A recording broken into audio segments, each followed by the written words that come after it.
അല്ല പിള്ളേരെ, എന്ത് കഥ, സുഖന്നല്ലേ? അപ്പോൾ ഇന്ന് ഞാൻ വന്നത് ഒരു ചക്ക വരട്ടിയതിൻ്റെ വീഡിയോ ആയിട്ടാണ്. ചക്ക വരട്ടിയതല്ല, ചക്ക വരകിയത്. അപ്പോൾ അത് പറയാൻ കാരണം എന്ന് വെച്ചാൽ വരട്ടാനായിരുന്നു ഉദ്ദേശം. പക്ഷെ എന്തായി, ചക്ക വരട്ടിയില്ല, വരകിയിട്ടുള്ളൂ. കഴിച്ചിട്ട് ഞാൻ പകുതിയിൽ നിന്ന് നിർത്തി.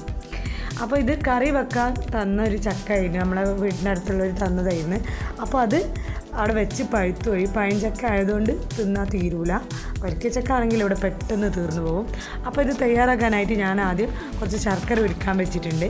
പിന്നെ ചക്ക ആദ്യം ആവിയിലിട്ട് വേവിച്ചതിന് ശേഷം ആ മിക്സിൻ്റെ ജാറിലിട്ട് അരച്ചെടുത്തിട്ട് ചീഞ്ചട്ടിയിൽ ഇട്ട് കൊടുത്തിട്ടുണ്ട്. അതിലേക്ക് നമ്മൾ ശർക്കര ഉരുക്കിയതും കൂടി ഒഴിച്ച് കൊടുത്തിട്ട് കുറച്ച് നെയ്യും കൂടി ഒഴിച്ച് കൊടുത്തിട്ട് നന്നായിട്ടൊന്ന് മിക്സ് ചെയ്ത് വരട്ടിയെടുക്കണ പോലെ ഇങ്ങനെ ഇളക്കി എടുത്ത് കൊടുക്കുക കേട്ടോ.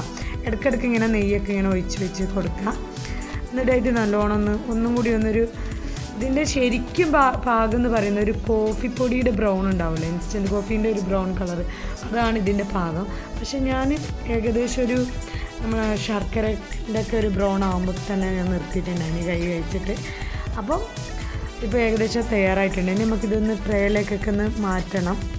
അപ്പോൾ കുറച്ചും കൂടി നെയ്യെല്ലാം ഒഴിച്ച് കൊടുത്തിട്ടായിട്ട് ഒന്നും കൂടി ഒന്ന് മിക്സ് ചെയ്തെടുത്തിട്ട് ട്രേയിലേക്ക് മാറ്റുന്നുണ്ട്. ട്രേയിലേക്ക് മാറ്റിയിട്ട് ഗാർണിഷിന് ആവശ്യമായിട്ട് കുറച്ച് അണ്ടിപ്പരിപ്പ് മുന്തിരിയൊക്കെ ഇട്ടിട്ട് സെറ്റാക്കി കൊടുക്കുന്നുണ്ട് കേട്ടോ. അപ്പോൾ ഇത് തിന്നാൻ നല്ല ടേസ്റ്റ് ഉണ്ട്, നല്ലൊരു സോഫ്റ്റൊക്കെ ഉണ്ട് കേട്ടോ. വായിലിട്ട് ഇങ്ങനെ അലിഞ്ഞ് പോകുന്നൊക്കെ ഉണ്ട്. അപ്പോൾ എല്ലാവരും ഒന്ന് ട്രൈ ചെയ്ത് നോക്കണം കേട്ടോ. ചക്ക കിട്ടുകയാണെങ്കിൽ നല്ല ടേസ്റ്റുള്ള സാധനമാണ്. പിന്നെ പറയാൻ വന്ന കാരണം എന്ന് വെച്ചാൽ നമ്മളെ ചാനൽ നിങ്ങൾ ഇതുവരെ സബ്സ്ക്രൈബ് ചെയ്തില്ലെങ്കിൽ ഒന്ന് സബ്സ്ക്രൈബ് ചെയ്യുക. അതേപോലെ ആ ബെല്ലൈക്കനും കൂടി ഒന്ന് ക്ലിക്ക് ചെയ്ത് അതിൽ ഓൾ എന്നുള്ള ഓപ്ഷനും കൂടി ഒന്ന് ക്ലിക്ക് ചെയ്യുക കേട്ടോ. പിന്നെ അതേപോലെ തന്നെ വീഡിയോ ഷെയർ ചെയ്യാനും ലൈക്ക് ചെയ്യാനും കമൻറ്റ് ചെയ്യാനും മറക്കരുത്. അപ്പോൾ നമുക്ക് അടുത്തൊരു നല്ലൊരു വീഡിയോ ആയിട്ട് വീണ്ടും കാണാം. അതുവരേക്കും ബൈ ബൈ.